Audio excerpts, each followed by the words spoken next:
The worst cruise ports you should never visit aren't always the places you'd expect. Some are favorites that can still turn into a stressful mess fast. I've cruised enough to see how the same ports create the same problems for smart people who simply weren't informed. In the next few minutes, you'll learn which stops bring the most scams, pressure, and safety headaches, and how to avoid them. We'll count down from 15 to 1, and the number 1 port has a trap most cruisers miss. Number 15. Grand Turk. Grand Turk is the kind of stop that looks harmless. Clear water, a simple beach day, and a port built to feel easy. The problem is what happens when anything breaks your plan. This island does not give you many backup options, especially if you need quick help, quick transport, or a fast change of plans. And there have been times when Grand Turk's cruise day didn't run normally. In 2013, illness concerns were linked to shore visits around the cruise center, and the facility was shut down while port calls were canceled. In 2025, Turks and Caicos authorities even refused entry to a cruise ship after an onboard illness outbreak was reported. And when a port can shift like that, your easy beach day can turn into confusion fast. Add the bigger picture. Travel advisories for Turks and Caicos warn to use increased caution because of crime, and they note local policing resources can be limited. So the fear factor here isn't one dramatic headline. It's the slow panic of feeling stuck. If you get hurt, lose track of time, or pick the wrong ride, distance becomes the enemy. Keep it simple, stay close, avoid last-minute transport deals, and build a generous buffer back to the ship. Number 14. Amber Cove, Dominican Republic. Amber Cove itself feels like a safe bubble. You walk off the ship into a controlled resort-style port with security, shops, and a pool, and a lot of people relax right there. The risk starts when you treat it like a normal town where you can just wander and figure it out as you go. The Dominican Republic is under a Level 2 advisory from the U.S. State Department because crime is a concern, even in places tourists visit. That does not mean you're guaranteed trouble. It means you should avoid being the easy target, especially if you're carrying a phone, jewelry, or a visible ship wristband. Puerto Plata is the nearest city, and most problems start with transportation. A friendly driver offers a deal, you get in, and then the price shifts or the route becomes a shopping detour you did not choose. The other real danger is the water. In 2023, a boat with 12 people sank north of Puerto Plata in severe weather, and a cruise ship helped rescue the passengers. Now, this is a port where planning is safety. Book a known tour, agree prices before you move, and come back early. Number 13. Cozumel, Mexico. Cozumel is controversial because the island is not the problem. It is a popular cruise stop for a reason. The problem is the first hour after you step off, when the port experience can turn your mood sour before your day even begins. This is where the vendor gauntlet shows up. Some cruisers describe being followed and pitched non-stop the moment they enter the shopping lanes near the pier. And the scams are usually small. A free tour that is not free. A bracelet or sample handed to you that suddenly has a price. A taxi or guide who says one number, then changes it when you're already committed. The fear angle here is getting separated and rushed. You stop to argue. Your group keeps walking, and now you're alone, flustered, and making decisions you would never make at home. Cozumel also has a reminder that tourist transport can go wrong fast. In 2018, an explosion on a ferry on the Cozumel route injured more than 25 people. Do Cozumel. Just do it with a plan. Walk with purpose, say no once, and go straight to the thing you booked. And if those first 3 sounded manageable, stay sharp, because the next ports are where the pressure spikes, the scams get bolder, and stepping outside the gate can turn into a mistake you cannot take back. Number 12. Costa Maya. Costa Maya looks like the easy day. Bright shops, a clean little village, and everything feels controlled. That's the trick. It's built to keep you spending inside the bubble. Because the moment you drift into Mahahul on your own, you're in a real town with real problems. In March 2025, there was an afternoon shootout on the Mahahul boardwalk during a police operation, with gunfire exchanged and a suspect killed. And this is not cruise drama. That is a normal weekday turning into chaos within the same place people go to stroll for tacos and souvenirs. And this is all in Quintana Roo, where the U.S. State Department warns that shootings between rival gangs have injured and killed innocent bystanders, including in tourist areas. And it specifically tells travelers to stay in well-lit pedestrian streets and tourist zones and be extra aware after dark.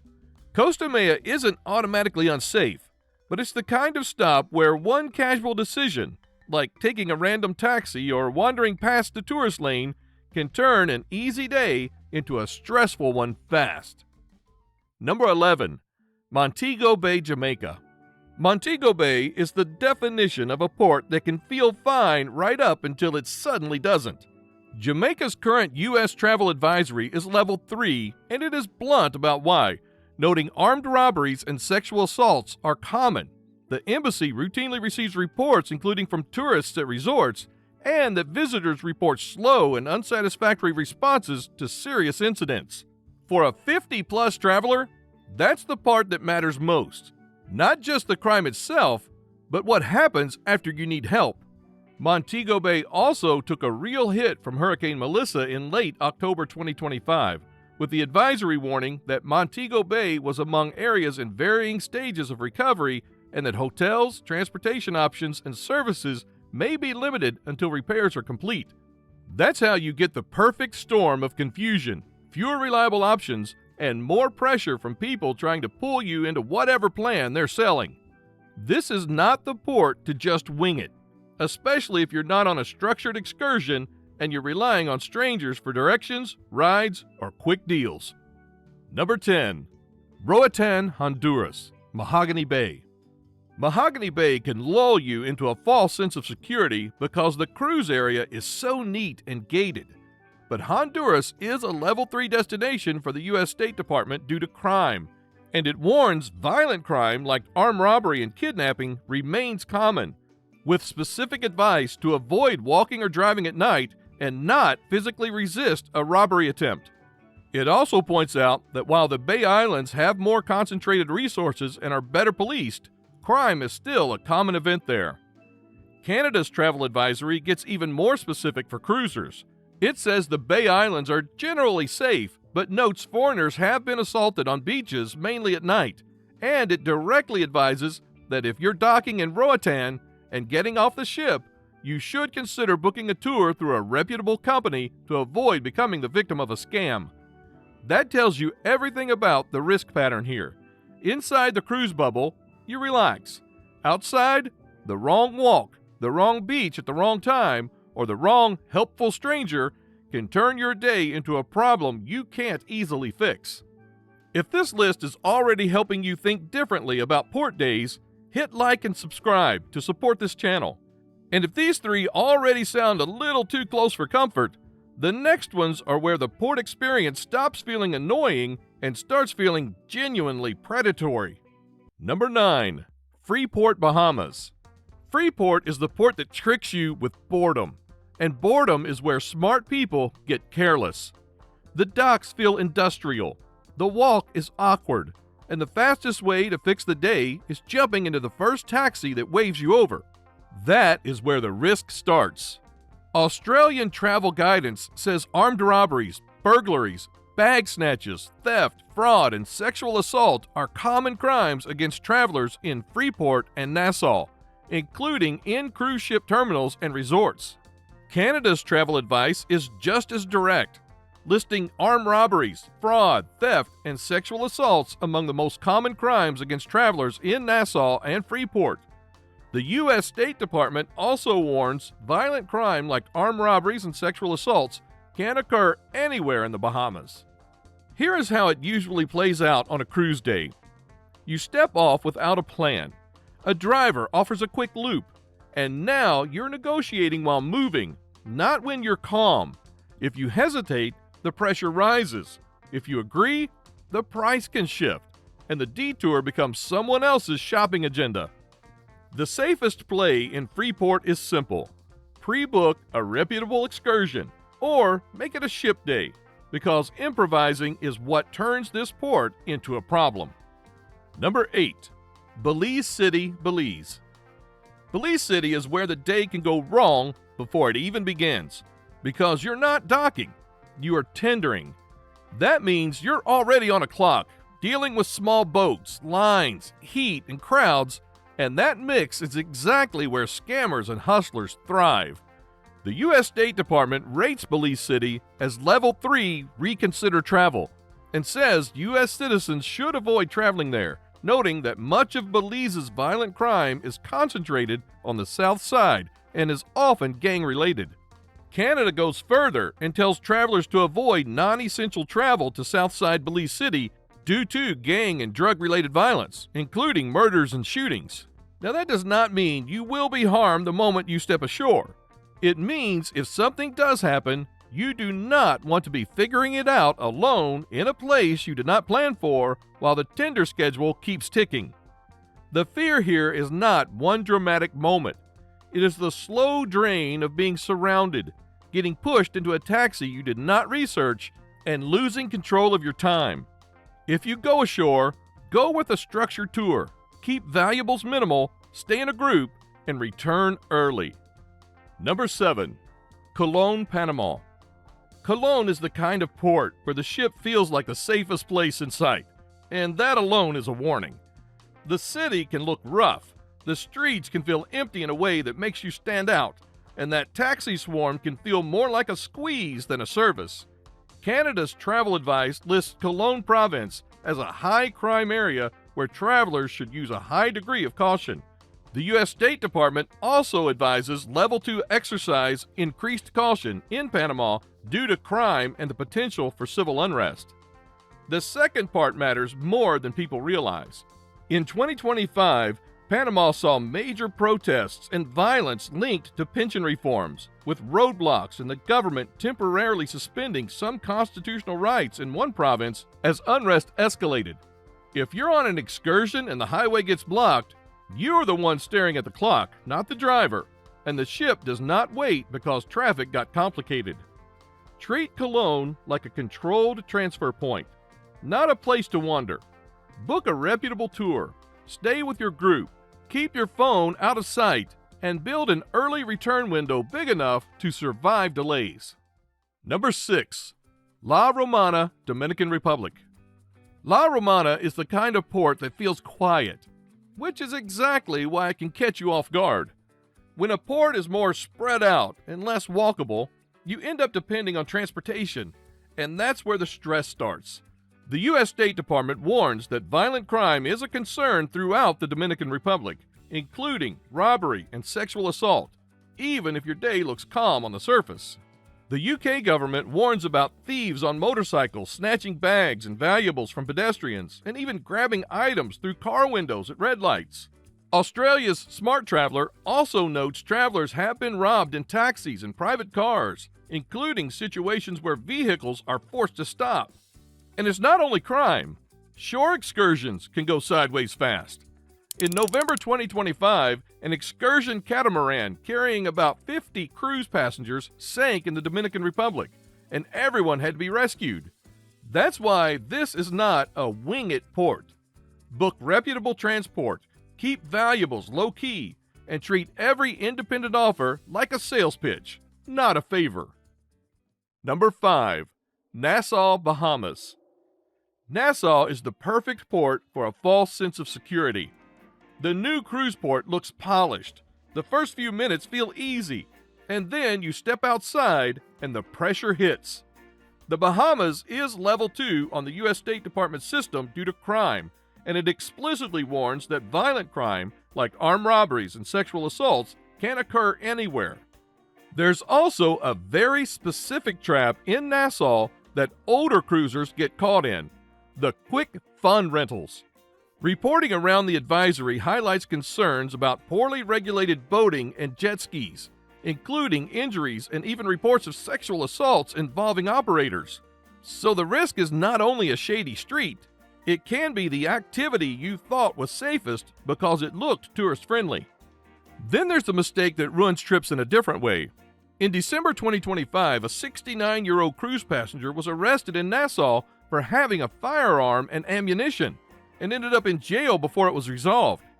Nassau is a port where small slip-ups can become big consequences fast. Number 4. St. Lucia. St. Lucia is where the danger is subtle because the island itself is stunning and the U.S. advisory level is low. But cruise days happen in crowded, chaotic little pockets, and that is where petty crime loves to live. In March 2024, police in Castries arrested a man accused of snatching a chain from a cruise ship passenger around midday. That is the nightmare scenario for a relaxed port day, not because it is violent, because it is fast, public, and hard to stop once it starts. Canada's travel advice also notes violent crime has increased over the past year, particularly in Vieux Fort, and lists incidents including robberies and gang-related violence. Now, you do not have to fear St. Lucia, but you do have to respect it. Keep jewelry and phones discreet, avoid wandering side streets, and choose a pre-arranged driver or tour so you're not negotiating under pressure in a busy port zone. Number 3. Bridgetown, Barbados. Now we're entering the top 3. Bridgetown is a port that looks gentle, then punishes anyone who treats it like a carefree stroll. In March 2013, 2 British cruise passengers were shot during a daylight robbery while their ship was in port at Bridgetown. That's the kind of incident that lives in your head for years because it happens in minutes, and it can happen while you think you're doing the safe thing, just walking back. Barbados is level 1 on the U.S. Travel Advisory Scale, but the official country info still notes crimes of opportunity like theft and break-ins, and that serious crimes such as robbery and shootings do occasionally occur. OSAC also assesses Bridgetown as a high-threat location for crime affecting official U.S. government interests. Your best defense is boring discipline. Stay in pairs, keep phones out of sight, carry only small cash, and do not peel off into quiet side streets. If you need a ride, use a reputable tour or prearranged taxi, and build time so you never have to rush. Number 2. Ocho Rios, Jamaica. Our runner-up, Ocho Rios, is where a normal port day can start feeling like a pressure test. You step off, and suddenly it's offers from every angle. Tours, taxis, souvenirs. Just look, just 1 minute, and the crowd keeps closing in. Jamaica's U.S. travel advisory is level 3, and it warns that armed robberies and sexual assaults are common. Plus, visitors sometimes report slow or unsatisfactory responses to serious incidents. This isn't just online complaining. A Jamaica Observer report described taxi operators and craft vendors being singled out for a high level of harassment in Ocho Rios. Jamaica's tourism agency has also discussed measures to lessen visitor harassment, including strategic police placement and no vending signs in Ocho Rios. The fear factor is what that pressure does to your decision-making. You rush, you agree, you follow, and now you're in someone else's plan. Do this port with a structured excursion. Keep answers short. Don't stop in bottlenecks. And if you feel surrounded, step into a staffed shop, breathe, and reset. Number 1. Scarborough, Tobago. Scarborough lands at number 1 because it mixes a small, fast-moving cruise terminal with a wider risk picture that can shift overnight. The Scarborough Cruise Terminal is small, and you can walk into town within minutes, which means you go from ship security to street decisions very quickly. Trinidad and Tobago is level 3 on the U.S. Department scale due to serious crime risks, with added concerns including kidnapping. Australia notes the government declared a state of emergency in July 2025 due to heightened criminal activity, which can bring roadblocks and disruptions. During emergency periods, cruise calls to Tobago have been canceled. Canada also warns petty crime like pickpocketing and bag snatching happens, including theft at traffic lights and in slow traffic. And tourists do get targeted sometimes. A Tobago man was held in 2020 for allegedly robbing 2 cruise ship passengers in Scarborough. Even tour guides have complained publicly about port logistics, which tells you how quickly things can get messy. Pre-book, keep cash minimal, set an all-aboard alarm, and be early. Now, if this helped, give the video a like and subscribe, because we share clear, practical cruise advice that helps you stay safe, avoid expensive mistakes, and actually enjoy your port days instead of worrying through them. And just to be fair, this list isn't saying you should never set foot in these places. Many of them have real upsides, beautiful water, great excursions, unforgettable scenery. The key is how you do them. Stay in well-traveled tourist areas, avoid wandering aimlessly, and book reputable excursions or trusted transport so you're not making risky decisions under pressure. Now tell me in the comments which port felt most uncomfortable to you, so other cruisers know what to watch for.